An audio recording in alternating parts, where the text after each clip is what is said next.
All right.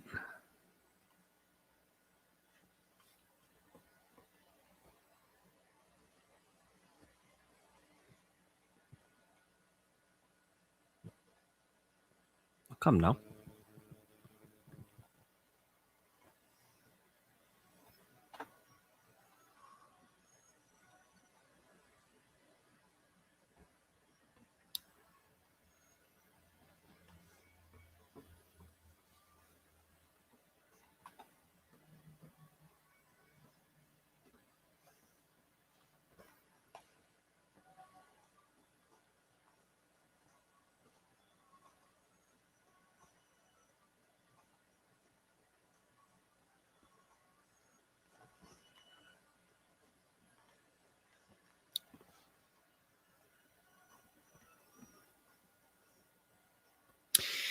Okay, so welcome to Dark Hour Paranormal, everyone. Unfortunately, I had a little bit of a technical difficulty here with the intro. The website that I keep that on was not responding. So I decided to try something else, and I couldn't even see the image. I don't know if you guys could, but I'm not going to chance that incongruity any longer here. We have a fantastic show for all of you tonight, and I want to thank every one of you for joining us this evening.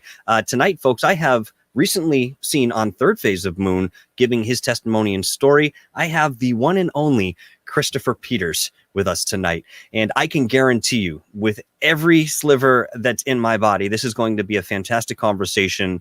And I'm glad that you are all here experiencing this live with us. Now, if you have any questions for either myself or Christopher, please put them in caps over there on the right side of your screen, right in the chat, and we'll try to get to those as we can. Now, first and foremost, I want to say that Christopher Peters has a very reputable career and is very much a well-known face in the entertainment industry, and that alone is incredibly notable. But we're not here for that specifically tonight. Tonight, we're here to talk about his personal experiences in our field, in the realm of angelics, perhaps the ethereal, and this incredible larger-than-life experience that he's been going through for quite some time here, and perhaps the implications and connections that he's made and how they may relate to us and perhaps humanity as a whole. So without further ado, folks, I would like to bring on my friend here, Christopher Peters, and we will get going right in. Christopher, how are you tonight? Thank you very much for joining us here on the show. I'm good, and it's great to be with you. I really appreciate the opportunity to connect. It's really an amazing gift for me to be able to speak to you and connect with other people. And thank you so much. Love to be on the show, and I'm a fan of the show. So thank you. Well, I very much appreciate that, Christopher. I mean, you are exactly what we are looking for when we decide to do something like this, wherein you have your own personal experiences that reach such a depth that it's beyond bewilderment for most people to hear this. And yet there's something so familiar about what you're experiencing that perhaps innately we're feeling that on a cellular level, at least identifying with what you're going through. So before we hop into some of the questions that I have for you, because believe me, I have a multitude, would you mind just telling the audience briefly, and I know that's sort of a tough thing to do, but in as many words as you'd like, what you've been experiencing, how it began for you, and where it's taken you to where you are today? Yeah, sure. Of course. I'm 53 years old, and for my entire life up to the last 3 years, I never was interested in anything paranormal, UFOs, ghosts, or any of those things in a serious way. I mean, of course, I grew up with a father who was all money, all business in the film business. My mother's an actress, Leslie Ann Warren. My mom was always, I would say, an earthy spiritual person, but not like super. She was into Chinese medicine, still is, and, a good mom. And later in life, I got sober, and she was in Al-Anon, so that's a spiritually based program, but not super spiritual kind of thing. I just grew up normal guy. I grew up in a family that was, a famous family. As I said, my mom was an actress, and my dad, when they were together, he was a hairdresser, kind of like him and Vidal Sassoon in like the early 70s were sort of like the big hairdressers. And I'm just going to try to give it just like a quick run through of my life up to this point. I guess that's the best way to do it. And so my dad met Barbara Streisand when I was 5 years old, my parents got divorced. My dad was always kind of had aspirations of a greater world for him. You know, money was kind of his thing, and success, etc. And he met Barbara, and they got together, and my parents split up, and then I ended up, you know, living with my mom in the Valley, in Los Angeles, and going spending time with my dad and Barbara in Malibu at the ranch in Ramirez Canyon. We grew up there, and it was great. It was awesome. It was an interesting childhood. Barbara is an amazing person, very beautiful person, spiritual person, but again, not super overly spiritual, you know, obviously a career driven lady. It was an interesting time. I was very fortunate to be a part of that experience. And so I grew up as a normal kid playing soccer, never wanting to be in the film business because I felt, you know, I was living in the shadow of these people that were so, you know, had such big careers. It repelled me, you know, and so I just grew up wanting to, you know, loving music, playing soccer, and just being a kid. You know, there was never talk of anything ghosts or paranormal, especially in my dad's house with Barbara. You never heard that, and you never definitely heard that from my mom. Although, you know, she was an earthy spiritual person. So, you know, the years went on. I got a little older when I was, you know, I would say probably late teens, started experimenting with drugs. You know, I was playing soccer again. I got on a junior Olympic soccer team. I was like wanted to be a pro soccer player. Then I tore all the ligaments in my ankle before I could make the Olympic team. And that was the end of that. And so around 20, I would say like 20 years old, I started doing music. Started writing songs, had a couple bands that had some record deals, but never really went anywhere. Got some songs with some artists. I really wanted to do that. But, you know, I had this like thing, the shadow in my mind about my parents. You know, it's like, I kept comparing myself to them and to other great people that I really admired. Not saying that they're great or not, but just their careers, you know. And so the music thing, I got really close to really having a success in that, but I gave up on myself because I felt like I couldn't be as good as the people that I loved. And I didn't know then that I knew now, you know, that our own unique, intimate experience of ourselves is more than enough and the greatest voice that you could ever have if you just follow that, whatever those dreams are. I didn't know that then. And so after I gave up on the music thing, I was lost, wandering a bit, you know, and I went back to school for a while and in Vermont, and then came back to LA. And around 23, I was always a fight fan with my dad. My dad loved boxing. I grew up doing martial arts and Thai boxing and all these different things. I wasn't like a bully or anything. I just enjoyed the martial arts. My dad liked the fights. We liked watching the fights together. So around 1993, the Ultimate Fighting Championship came out. They had done one show, and I was like, really, I loved it. It was like amazing. It was like, oh my God, who are these Gracies? You know, like this guy's 170, 170 pounds, beating guys that were like 300 pounds. And so I had heard that they had done one show that they had run out of money and that they needed money. And I thought, and sorry, I'm sitting outside in the car because my wife's got a class she's doing. But I thought to myself, this might be my opportunity to win my dad's love and affection, to show him that I have value, because he was kind of a tough, violent dude. My mom was a really sweet, loving guy, but my dad was kind of violent and tough and hard. And I always, even though I feared him, and there was a lot of that sort of abuse growing up, I always wanted him to see my value and finally go, oh, that's my son. Way to go, kid. But that didn't happen. So I thought that could be an opportunity. So we knew John Milius, the guy, he's a writer. He wrote Conan the Barbarian, Apocalypse Now. He's one of the writers, big, you know, and he had created the Octagon. They took that from Conan the Barbarian. And so I contacted, it was an interesting little, I didn't know that about the UFC. Yeah. So I said to my dad, hey, let's go meet the Gracies. I think they need money. And I think this could be a huge business for your dad. So we went down there, and he razzle dazzled them. They got excited. And And on our way back, and they were gonna do the deal with them. On our way back, he said, "Nah, I'm not gonna do it." And I was just crestfallen because it was, for me, I thought, a great opportunity for us, but also more importantly for me in my heart, I thought it was a chance for him to really value me. And, that was a big sort of like cross to bear for me most of my life as a kid. But he said he's not going to do it. And so I was like, F it, I'm going to do it. And he's like, you're a effing effing punk kid. You couldn't raise 2 cents. And I was like, all right, I'm going to show you.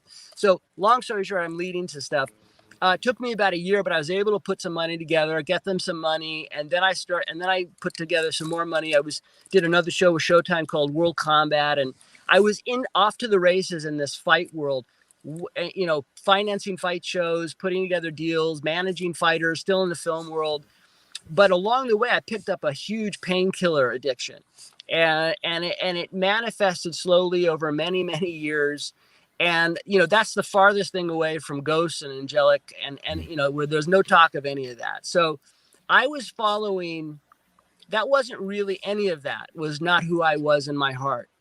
I was a good kid, a good spirit, but I was so beaten up by my life with my dad and my desire for him wanting to love me.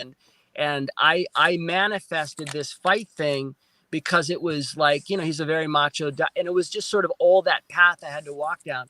So long story short, I was in that world for many years doing that stuff, painkiller addiction, getting bigger and bigger and bigger. And after about 12 years in that world, still in the film world, bigger money was coming in to buy it up. The Fertittas that own station casinos.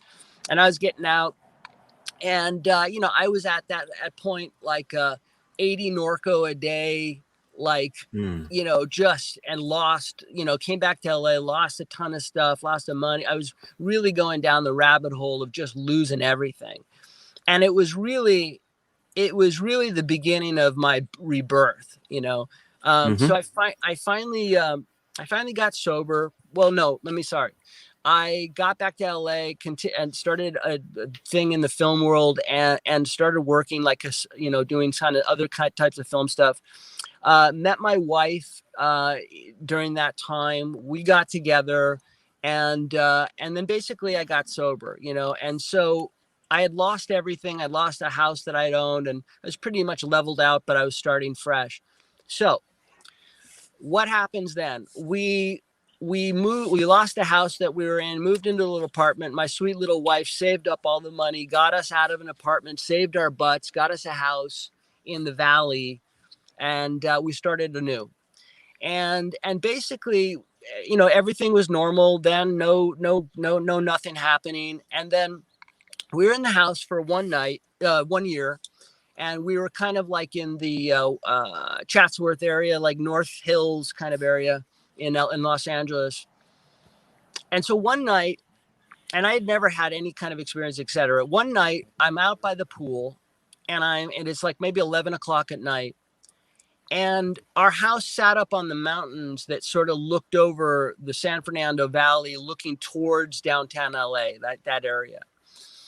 And I see what looks like a glowing golden ball, like the size of a bus or maybe a little bit bigger, just sitting in the sky. And it was sort of like near the mountains, but sort of like near LA, like in that sort of in between point. And I was just like, oh, that's strange. Now, my whole life, I've had good vision, good ears, never had a surgery, nothing. So I'm watching this thing and for like 10 minutes and it dawns on me, wow, I think that might be like a UFO. And it was like weird. I was like, okay, wow. And then I watched it. I was just sitting there, not moving, nothing. So I go inside and that was it. And then the next morning I wake up early in the morning, and all of a sudden I wake up and in my left ear, there's a ringing, like a constant ringing, like a tinnitus, kind of like a solid tone, and it won't stop. And it's like driving me totally insane. And so basically that was it. It was just weird. It was just this thing started. And so, I learned to deal with it. A couple months went by, nothing changed. It was still there. So one day I'm going to just get to the beginning of everything. I just want to give you kind of a thing. And so one day my wife comes to me and she says, "Hey, we're going to get a new house. I found something in a better neighborhood. We're going to sell this house." And I was all freaked out because I hate change. And she's like, "No, trust me." So I said, "Okay." So we got this new place that's sort of like near Malibu Valley, sort of in between. We moved in, beautiful house, happy. Everything was great. So we're in the house for a year or two. I'm now sober for a little bit, a couple of years, and I'm doing my other business thing. And one day I come across the Stephen Greer movie, the first movie that he puts out, Sirius. I see the movie and I'm totally blown away by this movie. I mean, it's an amazing movie, the evidence and everything, but I was really on fire about it. I was just like, oh my God, this is amazing. Like, I didn't know why, because I had seen other UFO documentaries. Mm-hmm. My friend Kevin Burns owns that. He's not alive anymore, but he owns Prometheus. They do Ancient Aliens. It's not like I hadn't seen stuff before, but there was something different this time. So I was really excited by it. Plus, I also thought his life was really interesting. So I reached out. Tell me if I'm boring you, because I'm trying to just Not at all. Not at all. I want to hear it all. Yep. Okay. So I thought to myself, you know what? Stephen Greer's life would be an amazing reality show. Like, to all the background stuff that he goes through, all the crazy death threats in the dark world, and all of this stuff would be amazing. So I was like, I got to get in contact with him. So I was able to track somebody down who knew him. And I played phone tag with this guy, spoke to him a bunch of times. And then he finally got back to me one day and said, "Stephen wants to talk to you." So I got on the phone with Stephen. We had a great connection. I pitched him. I said, "I really think your life would be a great reality show. Please let me, try to pitch the show to a network." And he's like, "I don't think it'll ever sell, because I just don't think they want this information out there," and that kind of thing. And I said, "Well, can I try?" He said, "Yeah." So I was able to meet with a couple people through my dad, through bigger kind of network people, and they were interested, and I think it could have happened. Stephen and I went back and forth about it a little bit more, and then for whatever reason, it just kind of fell apart, and that was it.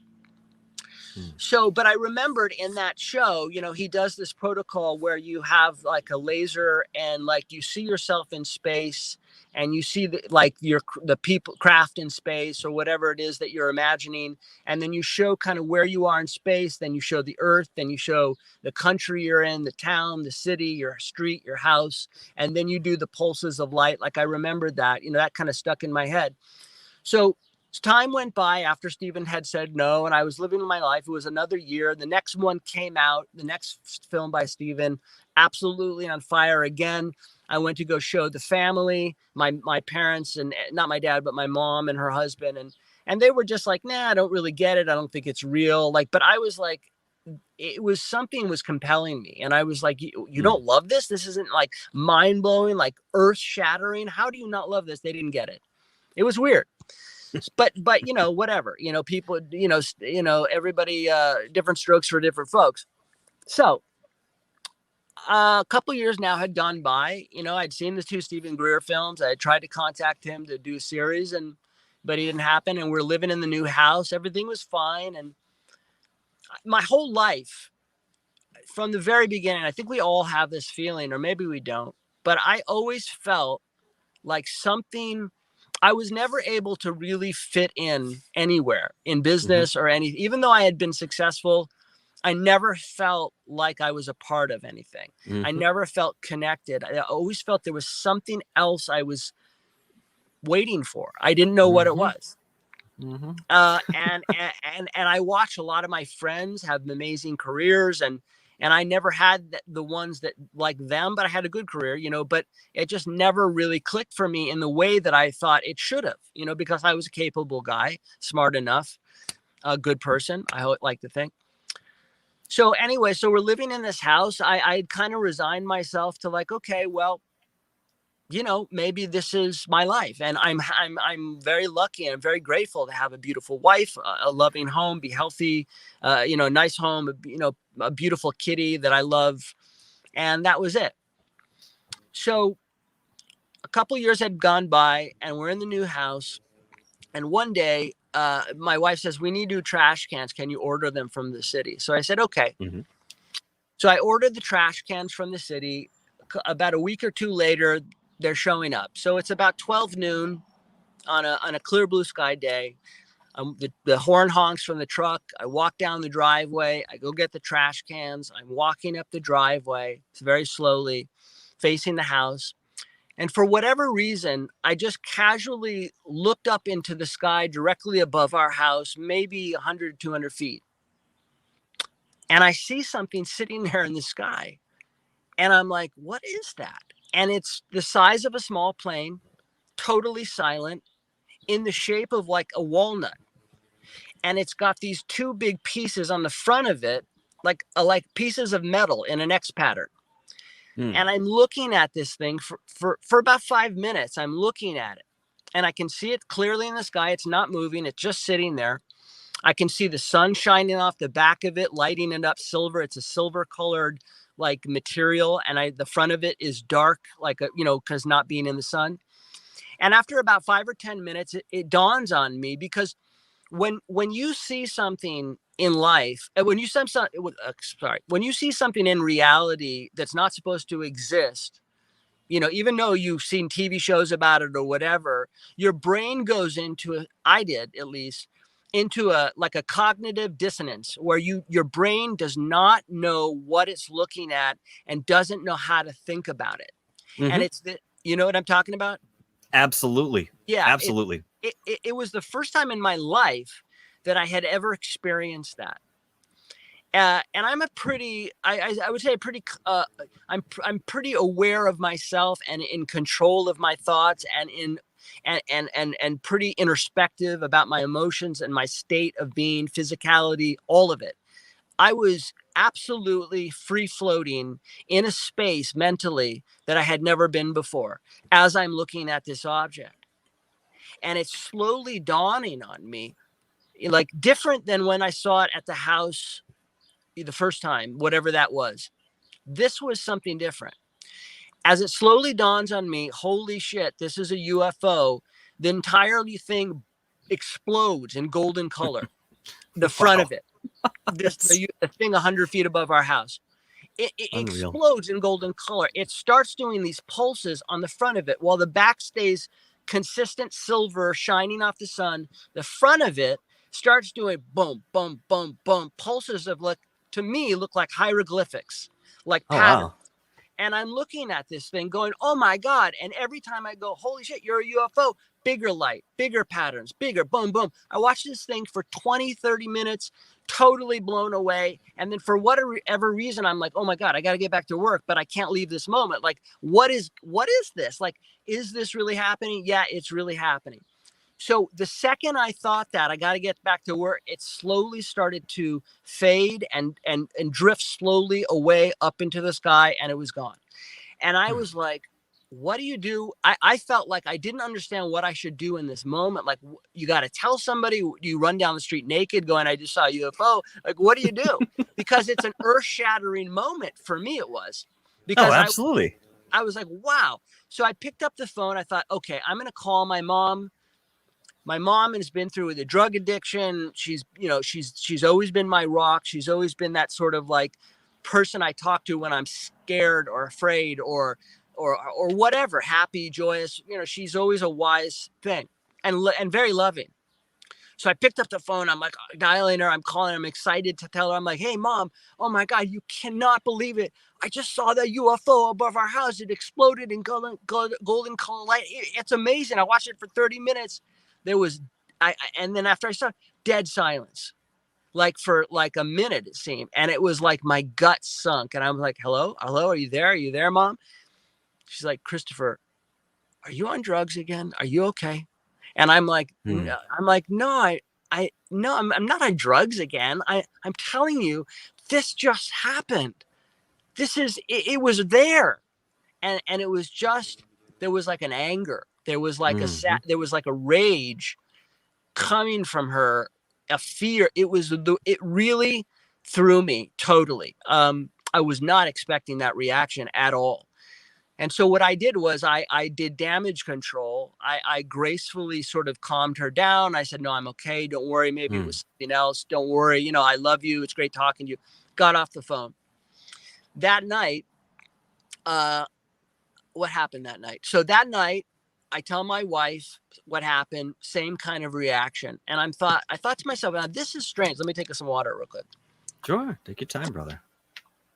You know, I thought to myself, I had the same kind of reaction with my wife. I told her the story. She got angry. And I thought to myself, this is really odd, because I really, you know, my business and who I am as a person, I would say, if anything I'm good at is connecting with people and understanding where they are emotionally and being able to listen, hear them, and try to be empathetic and judge a situation and understand what reactions could be coming. And those two reactions really were not in my understanding of what they should be. Like I really have thought that when you share something like that with somebody, people would be so excited and so Right. like, wow, you know, like they wanted to be a part of it. There was none of that. So calmed her down too, watched TV, went to bed. I thought, okay, this is weird. Probably a one-off. Tell me, do we have enough time? How much time do we got? We've got plenty of time, my We're friend. good. We're good. Okay. All right. So that night, went to bed. My head was spinning. I thought this has got to be a one-off. Maybe it was me, I don't know, not understanding what I was seeing, although it was a pretty dead ringer. I mean, I watched it for 30 minutes, studied it, looked at it, I mean, I studied this thing, and I was tracking my own emotions during the entire time. Okay. So the next day I wake up, I do my work, and the thought pops into my head, Stephen Greer, protocol, laser, calling, the whole thing. And I thought, I got to go get a laser. I got to get a laser. So I Googled where I could find one of those green lasers that you do in the sky. There was a camera store down the street from us that had them. So I said, okay, I'm going to go get it. And it's funny because I had this feeling inside of me, this like little secret little adventure, like it was like a drug run, you know, like, you know, because nobody knew about it. Not even though it wasn't, it was just this, because it was just like, just bizarre thing that was happening. So I go get the laser, I get it, I put it in the drawer. That night, it's around 9:30 at night, doing the dishes, and everybody's kind of settling in for bed. And the thought pops into my head: go outside, do the laser thing, and see what happens. Probably nothing, but just go. I was really excited. It was really like I was giddy for it. So I said, okay, I'm going to do it. Everybody went to bed. I walked outside. Our kitchen is basically just off the side of the house, and there's a backyard. So I go outside. It's a clear sky. It's nighttime, maybe 10 o'clock at night. I go in the backyard, and I look up at the sky. You know, I see the stars in the sky. Everything's clear. I close my eyes. I do the protocol. I see myself in space. I see Earth. You know, I see America, I see California, I see the ocean, I see Topanga Canyon. I'm flying through Topanga Canyon, going to where our house is. I see our street. I see myself in the backyard. I open my eyes. I say, okay, here we go. And I get the laser and I go boom, boom, boom, boom, 4 times with the laser up at the sky. I'm really excited. I'm like, all right, this is going to be amazing. Nothing. I'm just like staring at the sky. And I waited like for 5 minutes. I'm like, what are you supposed to do? You're supposed to do something else. You know, I waited, nothing. So I thought, okay, all right. So we have this power line that comes from the pole, you know, down to the house over the backyard. So it's maybe above my head, maybe, I don't know, maybe 6-7 feet above my head. So nothing happened. So I thought, okay, I'm going to go inside. I've tried. It was a one-off. So I look up at the power line that's just like literally in front of me, above me. There's nothing there, just to kind of look around, you know, whatever. As I'm walking, I walk through under the power line. I'm going to the house. I'm maybe 2 feet to the door. I hear this whoo, whoo, whoo sound. And I'm like, all right, we have owls in the neighborhood. I turn around and I look up at the power line that was just above me. There is a gigantic owl, like maybe 5.5 feet big, like massive owl. And I'm like, whoa, it scares the crap out of me. Like, I'm like, what is that thing? You know, owls, we have them, they're much smaller. This thing was huge. So I'm like staring at this thing. It freaked me out. I backed up and I'm like, Jesus, I got to get inside. It kind of scared me a little bit. I turned around, and as I'm grabbing the handle, I thought, try one more time. So I turned back around. The owl's gone. I go back into the yard. I thought, okay, I don't know what that was. But I'm going to try this again. So I close my eyes again. I do the protocol, or, space, California, Earth, California, my place, street, open my eyes. I wait for a second. I say, okay, I'm going to do this. I look up at the sky, clear skies. I go, boom, boom, boom. And before I hit the fourth pulse, the sky exploded in light, in big circles, maybe a few hundred feet over me, over the house, big. Bam, bam, bam, like 4 times. I'm like, whoa, what is that? Oh my God, I've never seen this before. It was amazing. Like perfect circles of light. I screamed for my wife, Daniela, get your ass out here.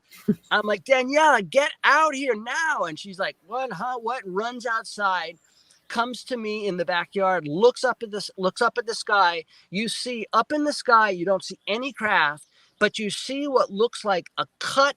So you have the darkness of the sky, but you see maybe 100 feet above our house, the darkness of the sky. But in the darkness of the sky, you see an even darker black line, a cut in the sky, like that. And then another cut, like 5 of them. And then from those black line streak cuts of these lights, boom, boom, boom. And they're like 10 of them, 15, what a massive amount. She freaks out. She's like, oh my God, I don't know what that is, but it's scaring me. Runs into the house, closes the door. And I'm just looking at this thing. It stops. And I'm just like, what just happened? What is going on? It was just totally amazed, excited, freaked out, scared. Anyways, so yeah. I just want to say something very quickly before you go on. So this initially began as what some might call a UFO sighting, or multiple UFO sightings, contact with UFOs, possibly in the way that CE5 would teach it, respect to some of the techniques that you're using. So this didn't begin as something more spiritual, paranormal for you. It began with these sightings in the sky, correct? Yes, they're one and the same.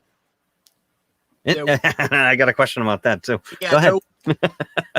The same, but 100% at that time, yeah, it started exactly that way. And that's not to say, when I say one and the same, that's not to say all is that way, but meaning all life. But they, for whatever reason, and I can get into great detail about who they are, what they look like, the different forms they take, the different things that they use, but they also use craft. For whatever reason. I'm not the arbiter of all things, but so it started that way with craft. Although I didn't actually see the physical bodies of the craft, but I saw the light, and I saw what I later learned to be them jumping into a dimension. Is those cuts in darkness were them emerging into the physical dimension from their other. They're always here, and they're a part of all life in all space. But for whatever reason, the craft make a cut that's darker than the night sky, and then come and then are there. And they're a craft of light, but they're physical too. But at that night, yeah, that's how it started. And so I had no background in any of this. I had no experience, no nada. I was terrified to my core, shaking. My heart was in my throat. Thought I was going to piss my pants, but also elated with like so much excitement and wonder, childlike wonder. My heart was exploding. I was godsmacked. I was just like, blah. So I walk into the house that night. My wife's on the couch, and she's like, I don't want to talk about that. Okay, that really frightened me, and I don't want to talk about it. I was like, it's okay. I totally understand. I said, I don't know either what to make of that, but that was, and by the way, the terror was not from them. It was just when you don't know, when you live your life physically and you know the set of rules and the physicality of this physical world, and then something enters your physical world that's not supposed to exist and is physically there, it's terrorizing. It's scary, and it's a primal type of fear that I was feeling. But it wasn't from them. It was just the beginning process of learning a whole new set of rules, a whole new understanding of the physicality of life, of what's possible, of what really is here at all times with us. Well, Christopher, Yeah, before you go on, let me ask you, I want to get this sort of elementary question out of the way, because I yeah, think it's still something that people might be wondering. sure. With the myriad of experiences that you've had at your home, filming lights and crafts in the sky, observing columns of light, and of course, the multitude of orbs that surround you. Does the property itself lend to any anomalies of your witnessing? Any thought of ley line intersection, natural portals, or anything of similar nature? No, all of that are man-made ideas connected to separation. Okay. Those are, and I know people would get mad at me for saying that. And again, I'm not an arbiter, a master of anything. I'm just telling you, in my what only thing I talk about is what I physically experience with them day to day, physically from them 24/7, every day, every night. I live, they're here, they're in all space, in all air. They are the spark of life. And that's not to say that others are that way, uh, and that other life doesn't need those things, or those things aren't real, because I'm sure they probably are. I just don't have an experience with any of that. All I talk about is what I physically film, see, touch, feel, sitting with them face to face, holding me, holding them, learning. That's what I talk about. Absolutely. And a lot of my questions are based on your perspective and your Sure. perception of what you're going through, rather than you Yeah, having prior knowledge and then bringing it to the experience. So of course. Yeah. that's perfect. Yeah. And again, those are great questions. I just don't, what I did. Well, okay, let me back. Okay. Let me continue with the story, but Hmm. the whole idea that you have to be in a specific place or time or this or that is just total, to me, from what I've experienced with them 24/7, is just not real. It just doesn't have anything to do with anything. It's just this perception and this story that we've adopted, that it needs to be that. It's not that. Hmm. They are literally in all space at all times. And again, I'll talk about who they are, and in every, so, but that's just my experience physically with them, and what they've taught me about who they are. There are other life forms that probably need those things and do those things. They do not. They're the Hmm. creators of all life. Uh, so that night that happened, and my wife freaked out, and that was the end of it. I put it to bed. So basically, from that point on, every single day, let's say for 2 months, okay, uh, I would go outside at night. I would do the protocol. I would do the laser. I would have flashes of light. I would have craft flying over my house. Um, in that beginning time period, a lot of really crazy stuff. Black helicopters. I remember one night, Hmm. I'm in the front of our house, and this is so weird. Uh, I'm in the front of our house, like I am now, sitting in the car in the driveway, and it's maybe 9:30 at night. No, I'm sorry, not sitting in the car, but I'm in the driveway in the front of the house. I'm outside. I'm having this, this contact with them, um, and I don't hear anything, but I see this. I run to the middle of the street because I see this craft coming, and it's black. It's midnight black, so black that you can't barely see it. There's no sound, and but I've never seen it before, and it was Hmm. startling to me. It was because it was coming from the ocean towards my house, and I could hear something, but it wasn't a sound that I had known. And so I run to the middle of the street, and I'm literally looking like down the street, maybe 20 feet from me, and they're hovering above me, like 20 feet down the street, maybe, below the street light, like not, like that low, is a That is low. helicopter. It's a Oh, wow. helicopter. But I had never in my life seen, I thought it was a spaceship. That's how totally, and it freaked me out. And the door slid open. I couldn't see anybody inside. There was nobody else on the street. And there I am standing in the middle of the street. I'm looking, at this helicopter hovering, but there's no sound. You can't hear the blades. It's just Huh. quiet. And it's so sleek and so black. And I'd never seen a shape like this. It was like a teardrop type of shape. And it was there. And it freaked me out. And it what did it do? It scared me It because had up to the, blades? it had It had, blades, and okay. it had a rotor back blade. It had a top thing. Okay. But it was, I thought when it came in, like before it was just sitting there in the hovering above the street with me sitting there, as I'm running into the street down the driveway, watching it come over the houses before it kind of stood there in the middle of the street. It looked like a spaceship. I thought, oh my Mm-hmm. God, what is that? It looked like, because it was so different than anything I had seen, and there was no sound, there was no nothing.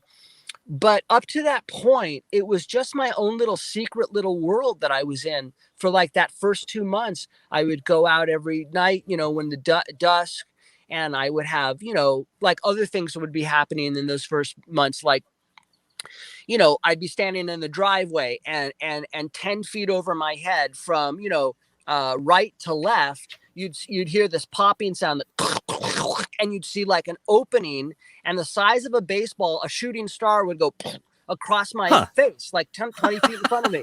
But it wasn't like a big shooting star. It was like the size of a baseball, and it was silver, and it had electric sparkles on it, and like a little tail, and it would like, I'd be sitting in the driveway, and they had been doing the flashes of light, and then I started getting these things called Tinkerbell lights, and that's what I call them because and this was like the first 2 months. Like, you remember the Wonderful World of Disney when the opening where Bell flies in over the thing, and you see all the sparkly dust that comes off her. Okay, so like they would, this was like the first 2 months. They do their flashes of light, and then you would hear,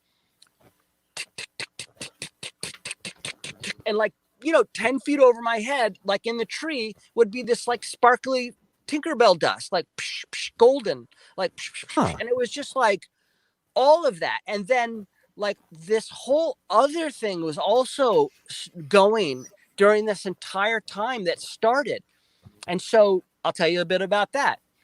So after those first 2 nights, the flashes and all this other stuff started happening, I would also be with them. And this is the good contact. I would be in my driveway, and I would look up to the sky, and it would be dark, just dusk, but a little bit longer. And I would see at the very tippy top of the sky, from like the north to the south horizon, you'd see this golden ball shoot across the horizon within a second, like, and then a ball of light would drop out of it. And I'd be standing there facing the house, looking up above our house, and you'd see this golden ball slowly drifting down, golden. The other thing was gone. And then it would just kind of stop above our roof, a half a foot. And I would be staring at this thing facing the house, this little golden ball that would just be there. And I was hit with the most profound love of my heart, exploded, mixed in with primal terror. And I remember saying in my moments of clarity that were not really there, I was consumed with terror and the most profound love that I had ever felt. I'm looking at this golden ball, and I'm like, don't ever leave me. Promise me you'll never leave me. And I said that probably because I've had a lot of loss in my life, and I was just like totally, I was like, you're my family. I don't know why I fucking said that. Excuse my language. Nope, but you're free to say what you like. Yeah, I said it. And I had no reason to say that, but I said it. I said those things. Don't leave me ever. Promise me you're never going to leave me, and you're my family. And I don't know why. I don't know why, but I knew that this feeling inside of me that filled every inch of who I was, expanding beyond my body, was just, there was a sense of, this was your family. This was everything sacred we had ever known, touched, felt, loved, connected to all life, was life itself. And I just, in my moments of coming in and out of the terror of the moment, you know, and the love and all of the stuff, this thought in that first beginning time, love must be in this universe a universal language that cuts through all barriers, that is more than just a feeling, but a sword, a protection, a healing material. It's something more than just a feeling and a love and a description. And I said those things to them. Go ahead. I'm gonna say this very quickly. I don't know if it's your energy that I'm feeling right now, or if it's what you work with. But as you were telling me that, I mean, everything in the room began to just rise up in frequency and vibration. I could feel all the energies, you know, causing the frisson experience where all the hairs standing on your Yeah. body. So Yeah. again, I don't know if that was the power of your energy or if that was No, that's them. perhaps okay. Because I got this sense of it's a very deep healing sort of vibration, but it was loving and uplifting at the same time. It's a very kind of confusing thing to analyze in that moment, but yeah, I was very much feeling that. And as I can sit here now, I can tell you that those, whatever that energy is, has not left. It's sort of backed away a little bit in respect to what we're doing, but it's still here with me in the room. Yeah, that's incredible, Chris. Yeah, my God. No, they are my friend. They are our God. They are They are God. They are our creator. That is who they are. So and I know, but go ahead. But I'll go ahead. No, go ahead. You continue on, because I want to get to your terminology and so forth. Yep. Sure. But if you had a question, I'm happy to answer it. No, it'll go in tandem with that, but I think we're getting close to there, so I don't want to jump the gun. Yeah, we're getting close. I'm just trying to give you the highlights. So much stuff happened. You know, it's so difficult to condense it. But I want to tell you what else was starting, which was not good, and very, very curious, and it's still going and very real. I have hundreds of videos, pictures. It's happening. So along with that starting, before that all started with them, I started noticing a week or two before in the sky what looked to me, and this was before they had made first contact with me in the backyard that night. But before that, maybe a couple weeks, I started noticing in our area in the sky what looked like drones, but high in the sky, but many of them back and forth, but they weren't drones, all over the sky, back and forth on clockwork, every hour, on the hour, in pairs of one, in pairs of two with 100 yards between them, in pairs of three with each with space, one high, one middle sky, one low sky, up and down on the hour, set hours, every single day, night. So much so, and this was before anything had started, I started Googling massive drone release. Is any company doing something? Is this or that? Nothing. And they were high enough. They were not like 100 feet in the air. They were 500 feet in the air, 700 feet in the air, some a little lower. So it was very weird. So when everything started with them, a couple days later, I started to notice at dusk these military jets that would be literally flying in right at 5:30, 6 o'clock every 5 minutes, coming from the ocean, going north over our area, past the mountains, but not making any sound. There was sound, but not when they flew over. So the jets would fly over, and then after they were out of sight and there was no jet in the sky, you would hear like a jet sound over the house, but there was no jet in the sky. So I'm like, oh, that's weird. And as my contact with them started to progress more and more, I kept noticing the jets, no sound.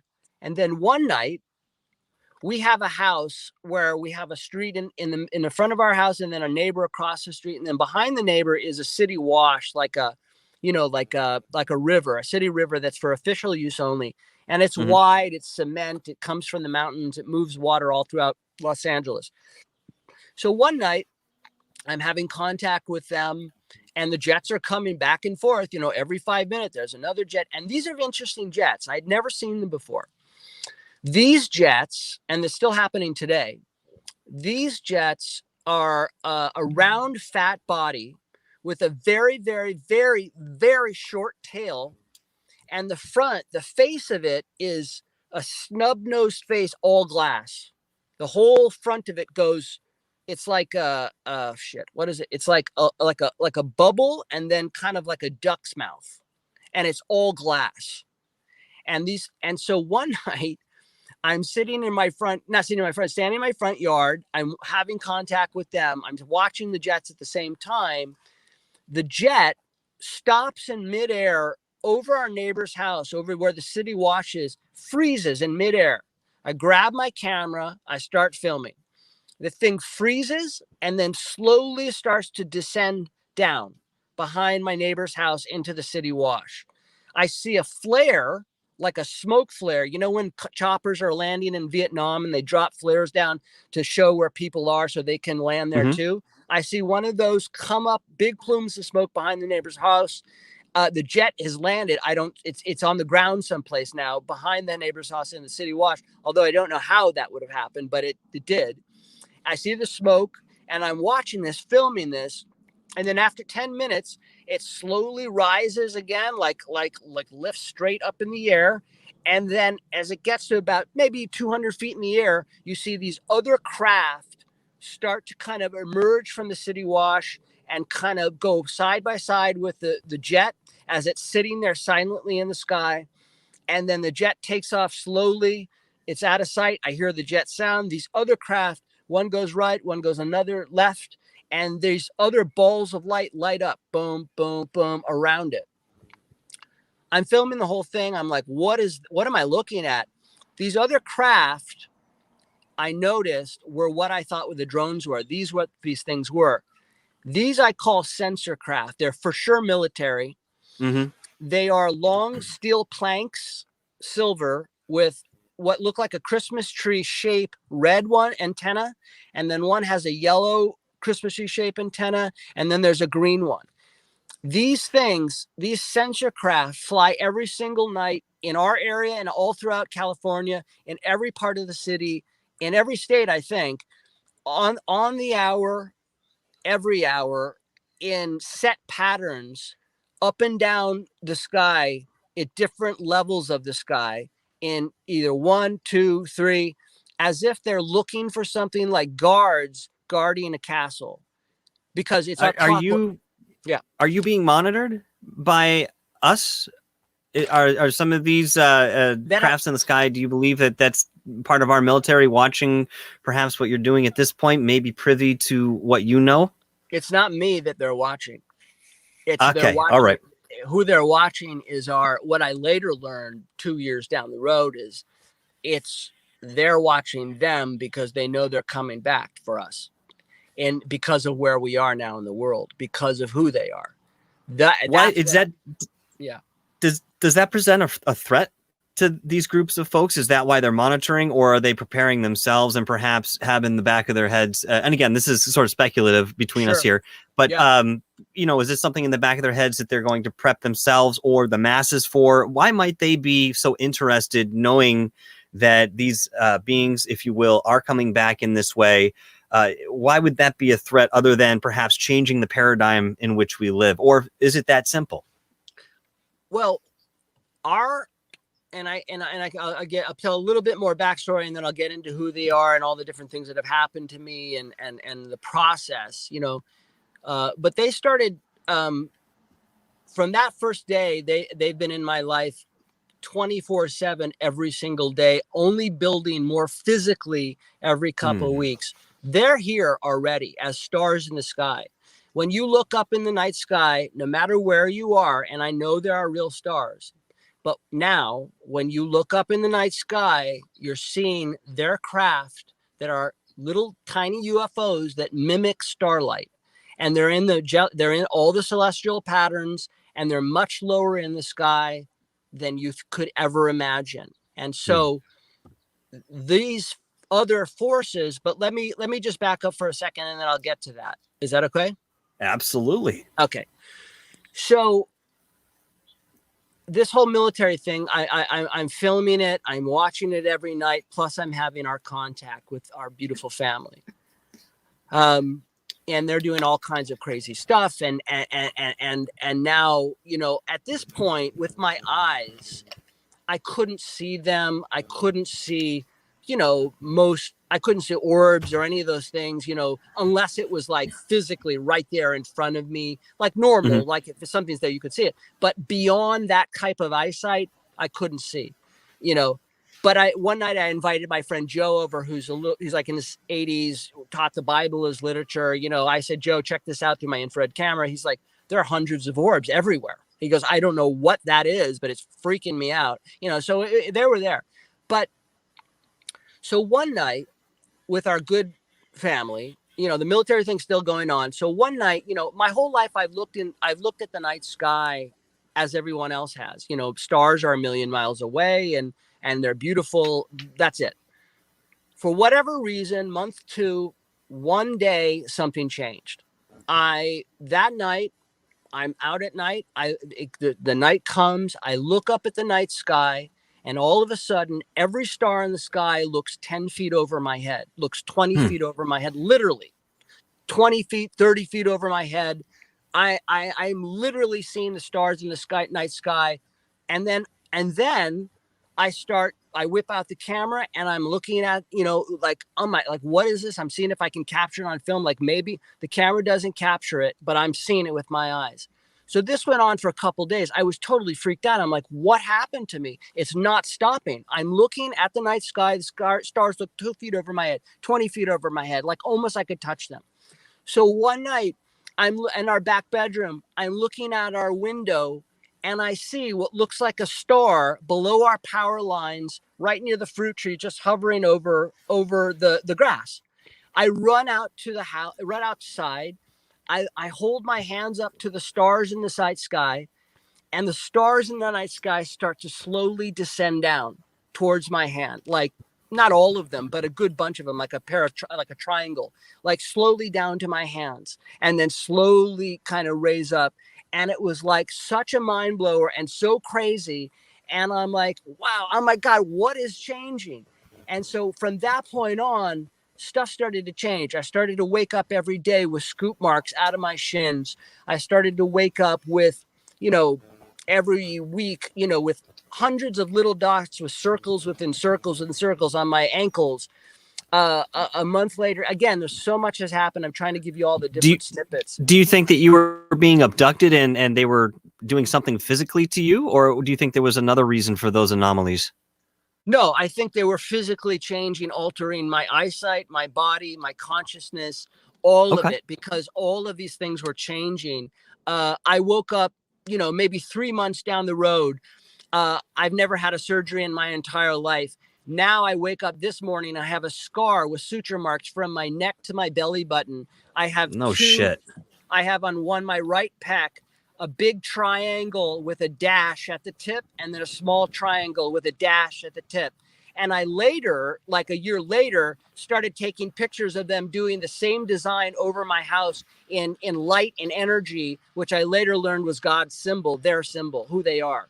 And, you know, I have parallel. I woke up, you know, 6 months into it with big scars across my gut, 2 lines, parallel lines with boxes inside of them. That represents they're the creators of all dimensions, you know, of most, they say. They just said most. You know, pictures of them, you know, doing the same thing over the sky, this kind of thing. Hold on a second. A big truck is driving by.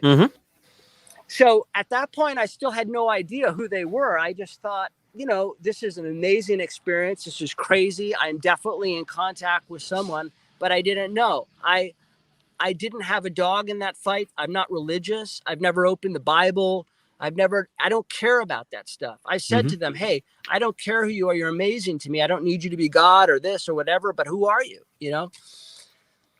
And so basically this military thing started continuing. The contact started continuing. The marks in my body started continuing. I started to notice one day I'm on the treadmill and it's a little dark in that room. I look at my hands. I see little lines of electricity coming off my fingers. I'm like, I'm crazy. I go to my wife. Hey, I go, hey, can you feel this? She's like, yeah, what is that? And I go, they say it's a healing gift. And I later learned that it's actually me feeling their physicality. It is got healing connected to it, but it's actually me being able to feel them physically in the space. It's a tactile tool. It's meant to be a beginning tactile tool that anybody can learn that does have healing, but is actually feeling their physicality. And it's actually an entrance point to learning that there is no veil and being able to go through that process through physically learning this healing energy that expands into seeing them physically, being with them physically, and so much more. And also connected to our consciousness in a way where we can actually affect physical matter, and it expanded way down the road. I mean, now I can sit outside with most devices that will lose a signal, and I can pulse it with my mind. The signal will come back online. It's crazy stuff. But at that point, I didn't know what it was. My kitty Ween had hurt her back. Bunch of doctors tried to fix her. Nothing. She had this big abscess, and she was just went from a kitty that ran to a kitty that wouldn't run anymore. That was done. I started playing with the energy, didn't know who they were, didn't know what I was doing, kind of stumbled into sort of learning a little bit more. And then the swelling started to go down. And then they started teaching me more and more, and then and then basically we got healed, and I'm trying to skip over a bunch of stuff, but that expanded more and more to, my mom. I went on a walk with my mom about 8 months into it. And she's like, so what's going on with that thing? And I started to tell her. She was screaming at me, fuck you, fuck them, they're your family, you motherfucker, you're fucking crazy. Like, just totally off the fucking chain. And I was like, whoa, and so she had a vendetta. So she was like, okay, mister, you're a contact with whatever healing. She's like, I want you to go heal my doctor. And so she has one doctor in particular that had a really severe sleep disorder. And so I said, okay. So I went to go see the guy, and he's like an MD, works at UCLA. And he's just like, I don't believe in any of this shit. But I said, okay, lie down. Let me put my hands near your head. It's about 25, 30 minutes. Let's see what happens. And, I don't touch the guy. And so basically, long story short is, what happens is when I put my hands near somebody's head and don't touch them, their eyes in their head, when their eyes are closed, start going boom, boom, boom, boom, boom, boom, back and forth in their head, and their body starts to bounce, and all these different things happen. And anyways, we healed him, and he was a believer, became a client, and the same happened with our other doctors. And so it was these amazing things. And I thought at that point it was just healing energy, but I didn't realize it was really more meant for an actual tactile tool for people to start to be able to feel the physicality of their creator, to start to feel the physicality of their own energy and healing and so much more, and connected to their consciousness, that it's a tool for teaching. And that's exactly what happened. So basically all of this stuff is going on. And as far as, so many different things. I mean, just so much stuff. So I started taking a bunch of videos, started taking a bunch of pictures, and about 2 years into it, 24/7. Now, now I'm, I'm seeing, one night I'm looking out at our backyard.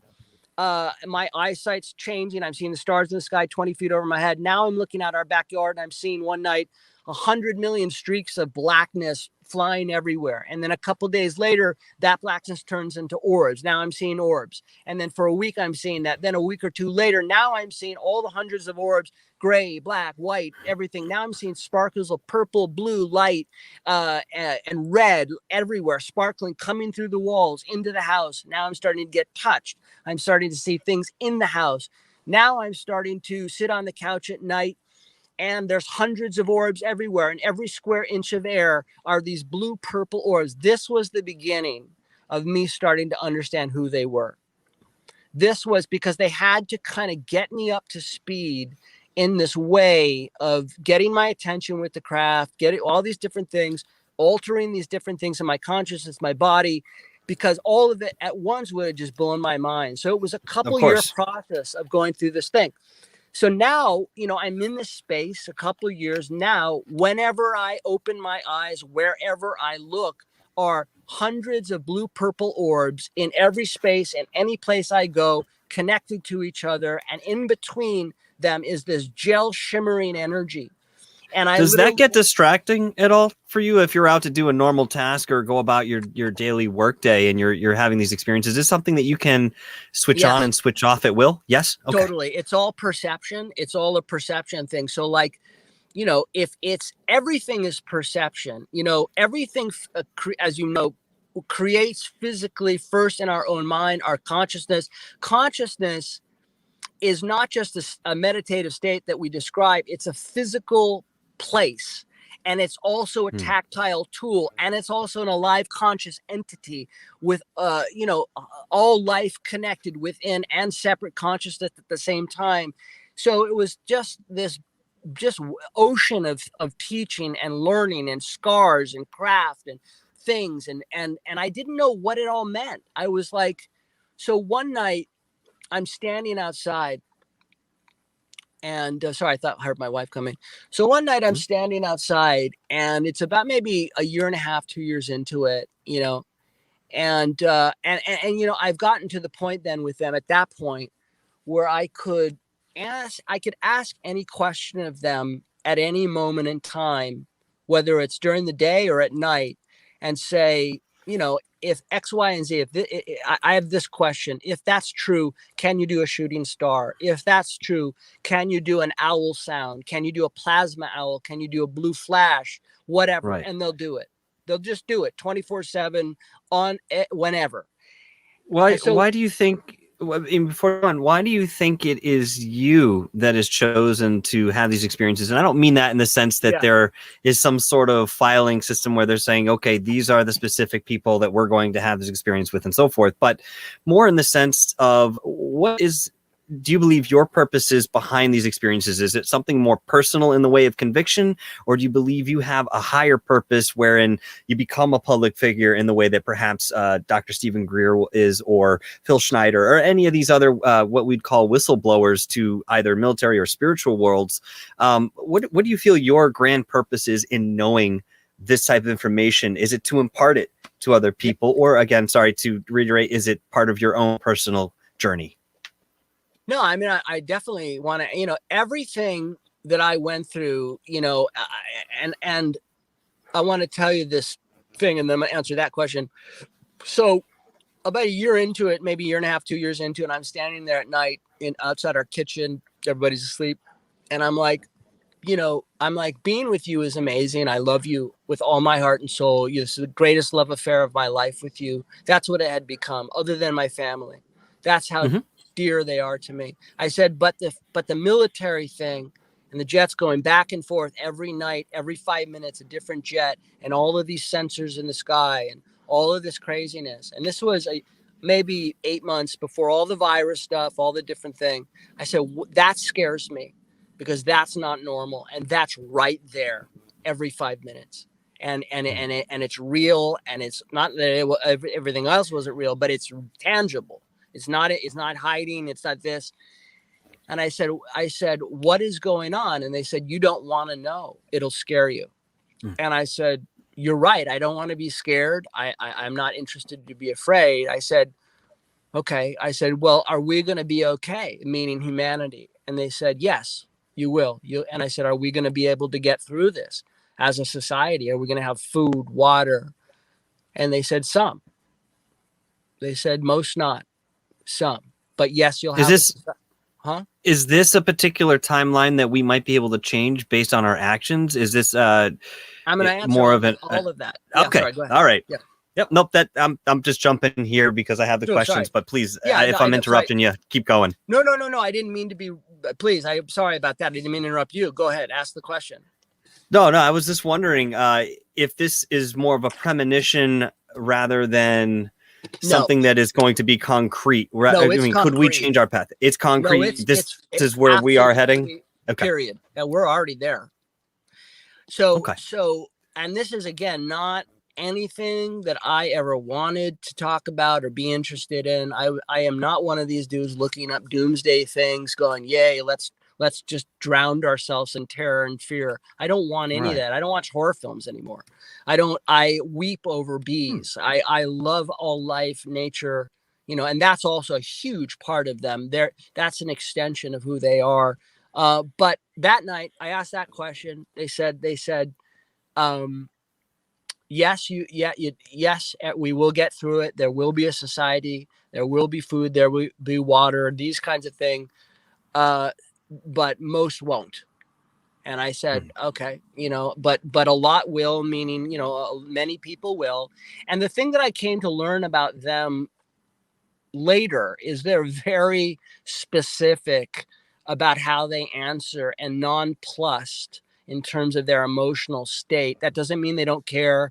They're just very specific. So if you want an answer to a question, you have to be specific. So if somebody's going to like pass away, but they're healthy during today, if you say, hey, is this person not going to make it? They'll say fine, because they're fine today.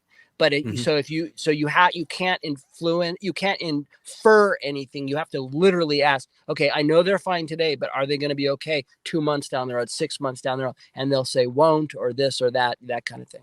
So on that night, they answered that question. It freaked me out. And I was like, that's really freaking me out, you know, worrying me, you know, and seeing all the military stuff. It looked like a preparation for something.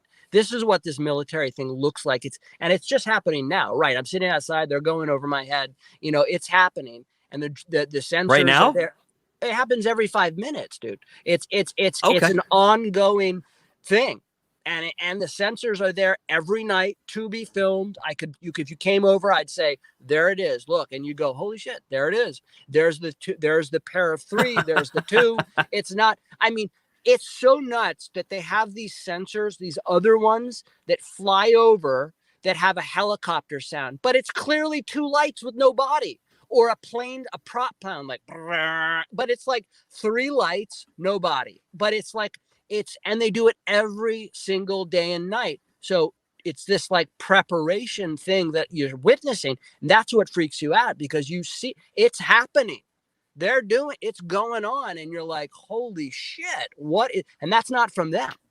So what I came to realize is that all of the contact, everything was about where we are today and getting me ready so that I could lay my life out there for people, so that if they chose, and that doesn't mean there's many paths to God, but if people wanted to, this is about a physical relationship with our creator, knowing them physically in your life, physically, and having that experience and standing up. So about 8 months before the whole coronavirus stuff, before anything, I started making videos, putting them up on YouTube from things that I was journaling about it from them. And then they were like, put videos up. And they said, a war is coming, being fought in the battlefield of human consciousness through perception. A war about technology and isolation. A war to disconnect humanity from each other, from nature, from the natural cycle to go on connected to us, and they are God. And it's a war to own humanity's body, consciousness through technology. And it's a war literally about an attack on anything that comes from life, a post-human world. And it's literally anything born from creator, they are, is an inversion of all truth, all logic, to destroy society, under the guise of being our saviors, under the guise of race, climate, health, destroying the entire world under the guise of being the saviors, using what we care about to destroy us and to take us out, getting us to choose that willingly. This is ultimately, and these are all things that I was writing about, putting videos on. It's a war between God and darkness, and it's literally they are, and so all of this stuff I start making videos about.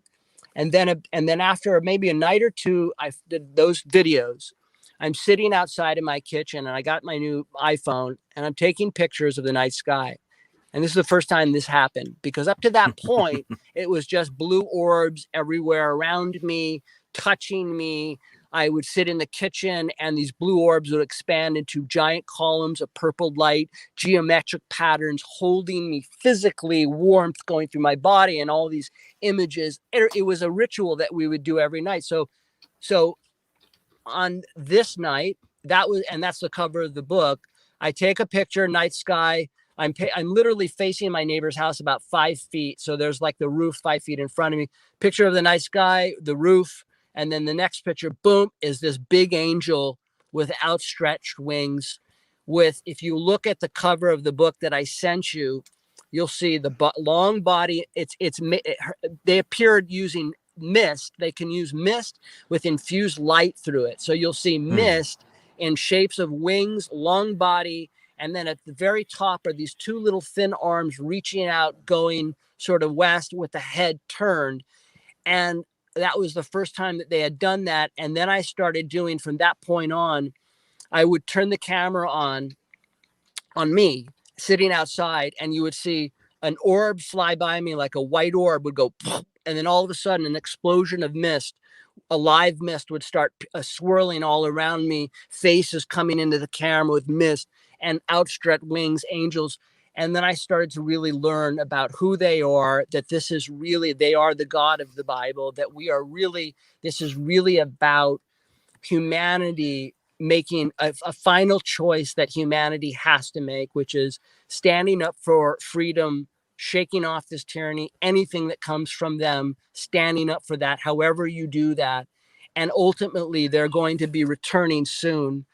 These stars that I tell you that are not stars, that I have hundreds of videos, and videos, by the way, of me reaching up and the star that you think is a star start to descend down over my house, over the roof, that look like stars that are not stars. I'm not making this up. Those same stars that are in the world now in every spare inch of sky, and there are real stars, but they are not. Those same stars during the day, one day we're going to wake up soon, and you're going to see these same stars in the daytime not leaving. And that's the return of God and to humanity's awareness. Well, I really thought that was interesting that you had mentioned that, and that perhaps when we look up into the sky, we're seeing not just stars, but perhaps these pinpoint embers of light that are actually representative of specific craft. I mean, there have been many instances where I was watching the sky and I was looking at, again, one of those pinhole embers, and I could see it blinking back color. Now, initially, you're going to rule it out as anything conventional. And then once you do that, you're going to rule out any celestial body. And once you do that, you're going to rule out, if you can, what you're actually looking at in respect to distance, because you understand that light takes time to travel. And of course, there's going to be certain interferences that come into play with that light. But one of the things that really kind of gets me too is that you have this connection though. Yep. Go ahead. Let me just say something really quickly. I'm sorry, and I don't mean to interrupt you. You're all right about that, but I'm telling you 1,000% that every star in the sky, most of them that you see, and not saying if you're out in the desert and it's like one of these open and you're seeing zillions of stars, but literally throughout the night sky in every place of the world are not pinpoints of light, but bright, shining, what you think are stars that you think are 1,000 miles away are literally 100 feet over your head, 200 feet. There's an optical illusion that's happening. Interesting. But that's them. Sorry, didn't mean to interrupt you, but it's more physical and there than you could imagine. Go ahead. Sorry. Well, you seem to be the bridge between what we understood to be etheric and, what was our reality, where we might be moving now. So for centuries, I'll say, it's in conventional religions and belief modalities.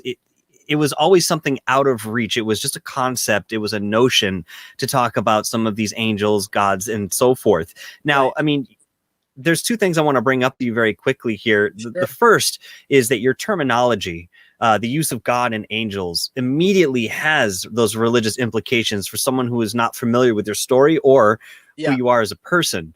Insofar as what we understand, is it accurate to call the entities you interact with by those titles? My concern here is that people and reject it based on their own biases and past with religion. Yeah. Yeah, they're one and the same. What I came to learn is that, because I used to think that too. I used to think there's angels, there's God, and I know I titled the book "The Return of God and Angels," and that was something that I didn't understand even till recently. That they're one and the same. That there are hundreds, millions of them in blue, purple. Just think air.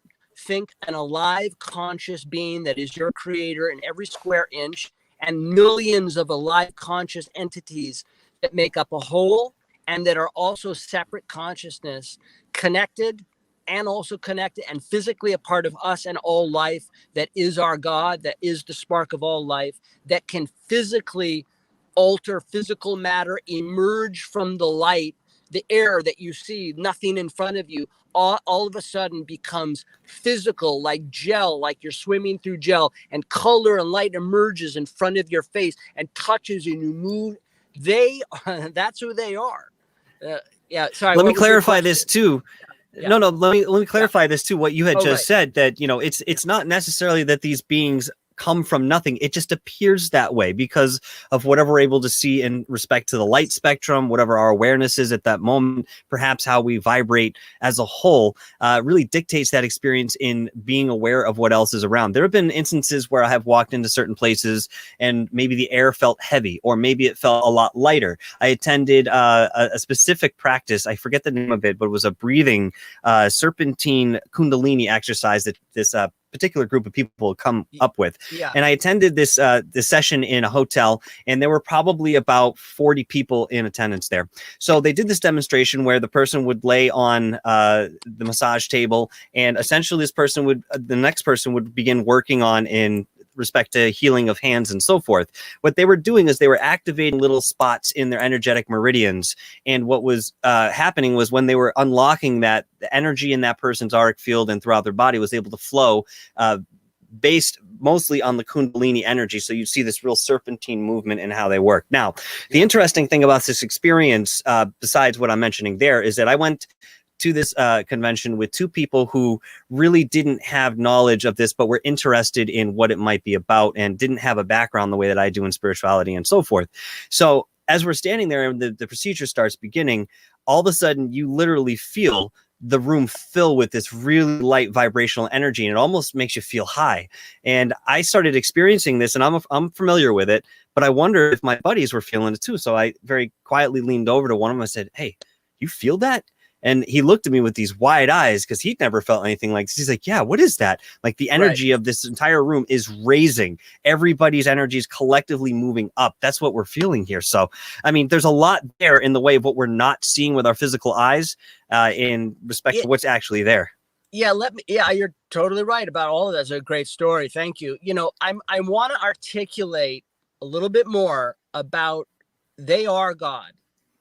Now, I understand the world has forgotten that God is real. The world has replaced dogma as opposed to physically that love affair, that knowing, that awe. They are going to return to this world because darkness is out to kill humanity now. This is a biblical time that we are going through. But in terms of they've just done a couple different blue flashes, big bright ones right in the car and then one outside the car just now. I'm not making this up. When I say their physicality, see, we perceive separation as part of our story, and that's what physically manifests for us. But the air in all space is one alive conscious entity. And within that one alive conscious entity are millions and millions of these beautiful blue little orbs that it can expand into great columns of purple light coming from the sky, going to the ground, and can also manifest physically as angels of mist filled with light, and are all separate people and one consciousness that is our creator that created you, me. And when I say all life, they say most. So I go very quickly. Yeah. Yep. Sorry. Go ahead. I don't want to interrupt you there, but I have a question from Yeah. Katz Rulzen. If I said that wrong, I apologize. He asks, if any of the orbs can be translucent with a circle within a circle. And I think I know what he's getting at here. A lot of these paranormal orbs that are caught, we see what appears to be a sphere within a sphere. Do you see any detail within these spheres, or are they more solid? Yeah. Okay, yeah. No, I literally can hold my hand out because they're in every square inch of space. You know, wherever you move your face or hand or body. See, the thing is, we perceive ourselves as sovereign, separate beings in this physical world walking around. I'm going to walk across the street, but it's really, we're literally droplets of water, a part of a giant ocean. How do you separate the droplets of water from the ocean? The ocean is God, and each droplet of water is humanity and all life, spirit, being, earth, all worlds. And each little droplet of water is a separate consciousness, but that little droplet of water maybe doesn't perceive the entire ocean. Mm-hmm. So they can thank you, and that but only because that's physically what they've taught me, being with me every single day, through physically doing it to me and showing me and moving my body. Now wherever I stand, whether I'm focusing in them or not, I get these waves move my body left and right as if I'm standing in a rocking pool. I mean, but to answer your friend question who had a question, for me, when I hold my palm out, like I can literally touch them. And like I'll give you one example. In the beginning, like when I was first learning that I could just touch them wherever I put my hand, they were there. That's there in any space or whatever. They had a sticky, like an electric sticky outersness, and I could literally take my fingers and expand them. And the more that I expanded them, the bigger they would go, or the smaller they would go. And then I basically would take them up to my eye and I would look through them. And when I looked through when I looked through the orb, I saw hundreds of little orbs connected to that orb going across the house as a tunnel. And then traveling through that little tunnel was a little red orb. These were purple orbs. Little red orbs coming through the tunnel, popped out the orb that I had in my hand and flew away. So what the I hell? don't know, so that's one thing. The other way that they look, to be more specific how they look, when they're in the blue to purple blue orb state, when I see them that way, it looks to me like you have your orb shape and then inside look like electricity going, like, you know, those balls that you can touch and the electricity will go to your hand. Exactly like that. You have one of those. Yeah, exactly like that. And then at the center is a black little circle. So that's what I see. And but then again, they can go to these great columns of light that literally come from space or our top of our atmosphere all the way down to the ground in these big columns of light, which I have pictures of in the book. So, but then there are other ones that look like that, but have blue and red and green in them. But a lot of the other orbs, like that's our angelic family that I'm talking about. Whenever I hear me say blue or purple, that's our angelic creator family. The other orbs are white, really bright white or golden. Like I have hundreds of videos that I do show, or black or gray. You know, when I do stills of the videos that I take and I look at them, I can see faces in them. I can see patterns, all these different kinds of things. Well, more so than anybody else that I've talked to, your name is synonymous with the phenomenon that we know as orbs. Now, one of the things that people can go and view is on Third Phase of Moon, where you had done that small documentary. You were demonstrating this connection, and I'm very careful with the way I'm saying this connection with the ethereal and your outside environment and the energies that are there, wherein you can actually flitter your hand and you can cause orbs to appear. And then not only that, I've seen you, kind of playing with them and controlling them to certain degrees, almost like you were a contact juggler without the contact at all. My question for you, based on that, because we're, looking at this as a whole. All right. You mentioned that people can achieve the same effects that you do. And of course, they wouldn't just look into the spiritual inferences that you're putting forth, but they're going to look at the physicality that you're also expressing. Are you worried or concerned in any way that they may be caught up with that visual spectacle, perhaps attributing it to some sort of esoteric magic and lose sight of the message? And believe me, this is the exact same question I would have asked someone like Satya Sai Baba, who would, manifest candies out of thin air and pass them out at lectures and so forth, and did this for his entire public life, if you will. So do you think that people would get stuck on that one aspect, because we understand how visual people are, and sort of miss the message there? Everything that I've gone through is about one thing: saving humanity from the devil, darkness, wiping us off the fucking planet, which they're doing through technology, vaccine technology, destroying our society, climate. It's a war on carbon. We're carbon. Life is carbon. They're doing it as our saviors. This is about God and darkness. This is the end times. And when I say end times, I'm not saying like we're doomed. What I am saying is humanity has one choice to make. You either choose creator and you stand up however you perceive God, however you need to get there, do it, fine. And that means speaking up for all life being equal and free, speaking up for your health, your sovereignty, creator, everything that's beautiful that comes, family, love, connection, spirit. But everything that I have gone through with them has only been about one thing, about where we are headed to now, their return, which is the return of God to humanity's awareness, and then the choice that humanity has to make. Because the people that don't choose to be with the creator, and that means going on spiritually, are going to be, it's not going to be good for people. And I want to say something. Yep. Yeah. I just want to say something about that. Yeah, go ahead. No, go ahead, please. Okay. You first. I just want to say, I know it's a big leap for me to say that, because I, saying this to you, go, oh God, that's really way over that's too much. But it's the truth, dudes. It's my friends. It's the truth. And if you wait to that point to not be active in your life, to speak up, protect all life, don't take the shots, take care of yourself, stand up for what you believe, family, right and wrong. It's an attack on all logic, attack on race, using us against each other. All these beautiful things that Martin Luther King did, all the different things that you see in the world from different people that are good, come from them. Speech, love, connection, family. If we don't stand up now and we wait, we're not good. They are going to be. They told me the other night, we are the flood. And if you choose them and you choose life, because what's coming through these technologies, what they want is to own the God experience, to disconnect humanity from themselves going on, from their connection to nature, to each other, to wipe humanity out, and to have this false like AI cloud sort of connected, owning our thoughts, consciousness. I know you think that might sound far out, but if you do your research, you find out. And this is something else.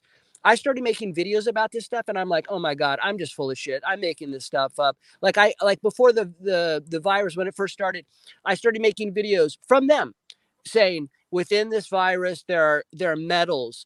There are certain trace metals that can send and receive signal. It's meant to manufacture a virus and experience that can be controlled from an outside lab through electronic matter. Blah, blah, blah, blah, blah, blah. I thought, okay, I've just totally made that up. No, I found out it was absolutely fucking true. There was a research paper from Stanford, and this is exactly what I was saying. I can't believe the own stuff I'm saying, but I'm telling you, not everything I say is going to be right. I get a lot of stuff wrong. But the bulk of what I'm telling you is happening, and people need to really pay attention. And so my life is one pathway to knowing God as in your life physically, and physically experiencing them on a day-to-day basis. And to answer your question, and that doesn't mean you can't get there in other ways. You can. It's a big world and many different ways.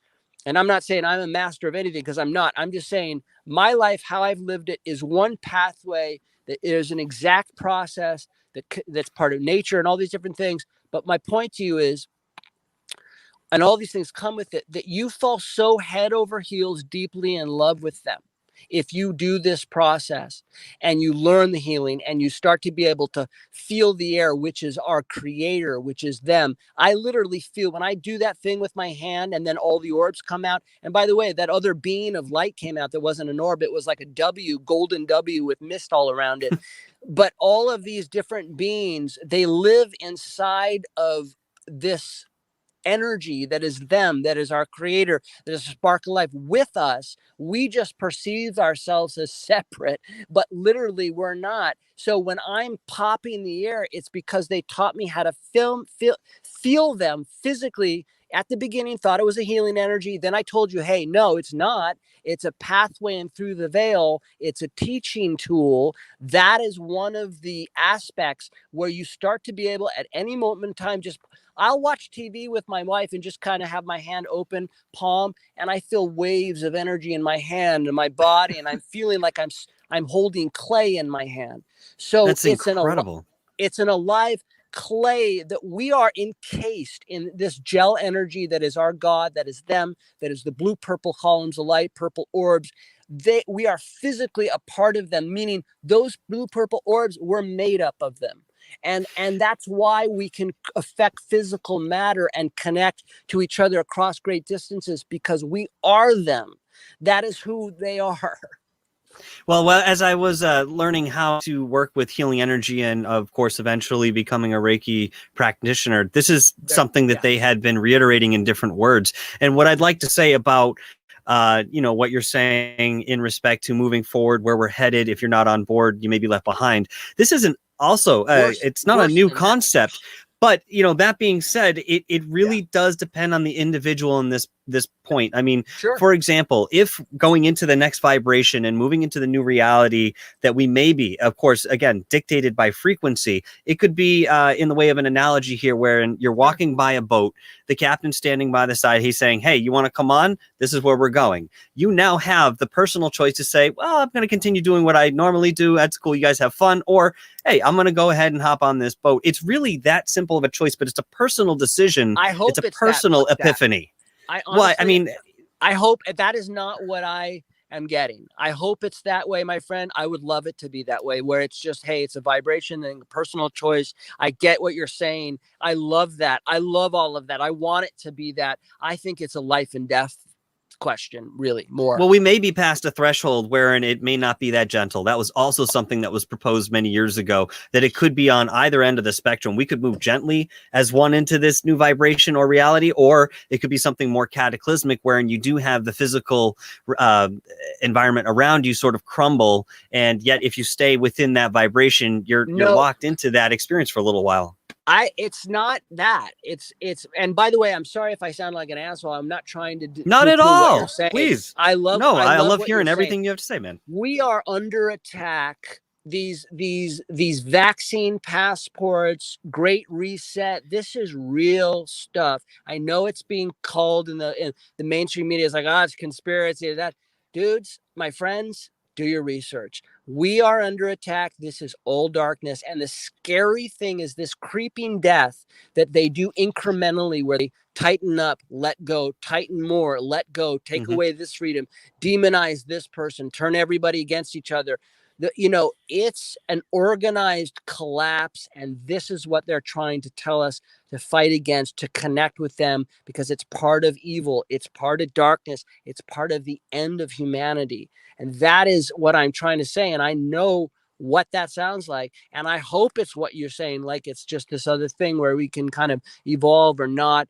I think I wish it was that way. I want it to be that way. I hope I'm wrong about everything, because God, I'm afraid in this respect. And I desperately hope that people try what I'm saying and explore it. I think that if you try and you really are consistent about it and you don't give up because they watch to see, it's not just about, I'm seeing pretty lights in the sky or a being or that. They want to see people.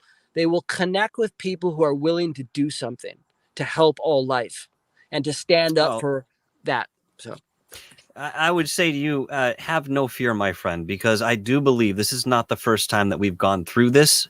I believe we've faced calamity as a collective many times before. I can't give you a number off the top of my head, but that being said, we did survive as we are sitting here having this conversation, perhaps albeit in a different form, on a different path and a physical expression. But that being said, even if it is something cataclysmic, I'd feel like we would need to embrace that, because if it wasn't from our own doings, if there wasn't the result of our own behavior, then it was something more in the way of divinity, I'll say, for the sake of conversation, whereas we've agreed to come in and have this sort of experience. And actually, I would like to talk to you about that, but we are running out of time. But Can I'd I love just to say talk to you more about it. Yeah, May I say one please last do. thing? Anything you like, please. It's less fear as it's more heartbreak, watching the loss of life and watching Okay. them destroy the earth, calling themselves climate protectors. It's the division, it's all of that, and it's fear, but it's more of the heartbreak, because I know we go on, I know nothing, but there is a point with certain choices that that they're telling me that we don't get to go on if we don't do certain things. So I hear you. Okay. And Yeah. No, sure. That's a big if, and we have to kind of rely on ourselves to ante up here and grow up a little, because whatever is coming, scientifically speaking here, if a civilization is destroyed, there's going to be a lack of energy or a loss there at some point.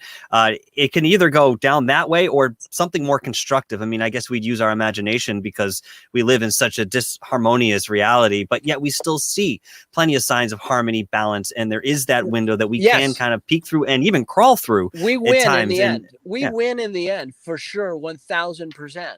We win in just the might end. Be a struggle, as it's been for it's eons. Going to be a real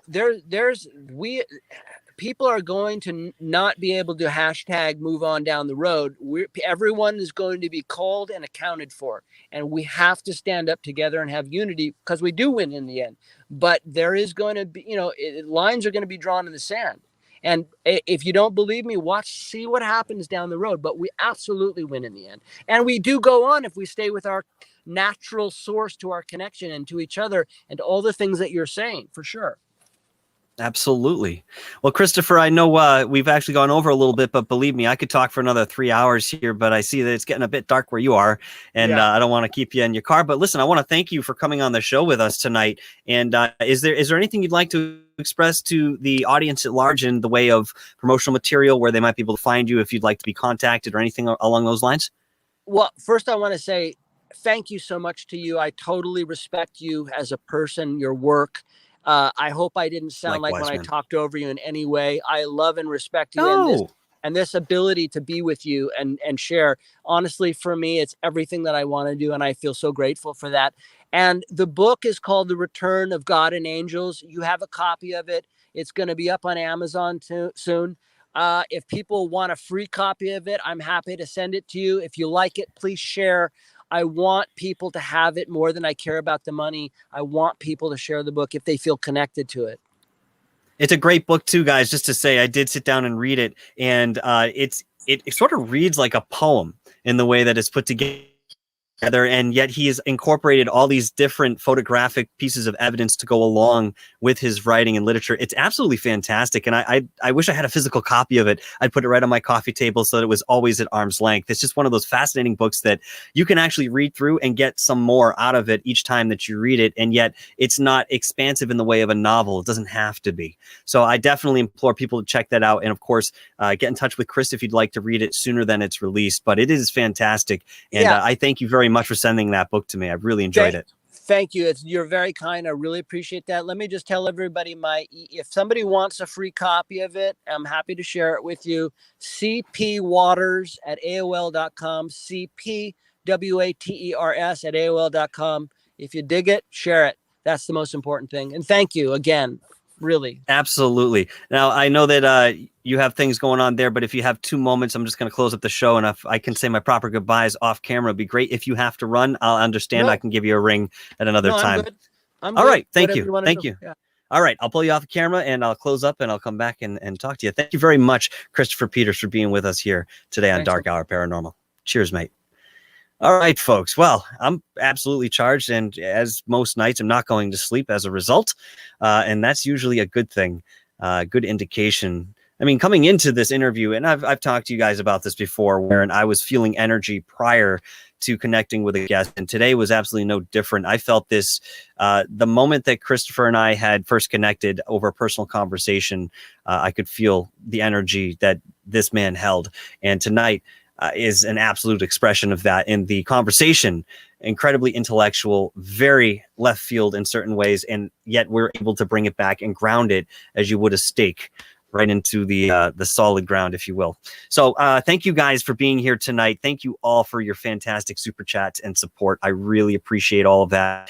And my moderators, thank you for being here as well. Guys, please stick around. Next week, I have a couple things going on. I have another guest about midweek. I won't again say the name just yet, but then I also am working on a documentary for America's Stonehenge, which I've been putting together, and I will give you more detail on that as I finish up the last of the interviews as soon as that's scheduled. I just got a text from the curator asking me exactly when I wanted to do this. So hopefully we'll be able to get that done by Friday. If not, certainly by Monday, and then it'll be flying out of the editing room at some point with the fantastic help that I have. And I'll talk to you guys about that later. But at any rate, thank you guys for being here. I'm going to let you go for the evening. So stay inquisitive, stay mysterious, and stay here. Stay here. I got this thing to work here, so we're good with the outro, at least. Apologize about that intro. Don't know what happened. Just wouldn't let me get into my email to pull up the link. At any rate, where do we go? Oh, here we are. You guys have been awesome. Thank you so much. I really hope you enjoyed tonight as much as I did. And make no qualms about it, I am going to invite Christopher back on the show. And if he's interested, we will have him. All right, folks. Have yourself a great night. Ciao.